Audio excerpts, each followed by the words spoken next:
खानापूर तालुक्यातील लेंगरे येथील प्राथमिक शाळेत मध्यान्ह आहार शिजवताना गॅस सिलेंडरचा स्फोट झाला। ही घटना आज मंगळवारी सकाळी 10च्या दरम्यान घडली। सुदैवाने कोणतीही जीवितहानी झालेली नाही। खानापूर तालुक्यातील लेंगरे येथील गुजले वस्ती शाळेत मध्यान्ह आहार शिजवण्याच्या खोलीत हा गॅसचा स्फोट झाला। या स्फोटात सुदैवाने कोणतीही जीवितहानी झाली नाही।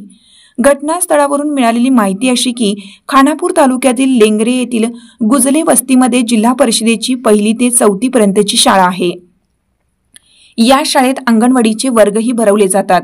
आज मंगळवारी सकाळी शाळेत नेहमीप्रमाणे स्वप्नाली संतोष गायकवाड या मध्यान्ह भोजन शिजवण्यासाठी गेल्या। तेथे डाळी शिजवण्यासाठी गॅस सुरू केला असता या गॅसच्या शेगडीतून वेगळाच आवाज येऊ लागल्याने गायकवाड गॅस बंद करण्यासाठी धावल्या, मात्र त्याच वेळी मोठा जाळ झाला।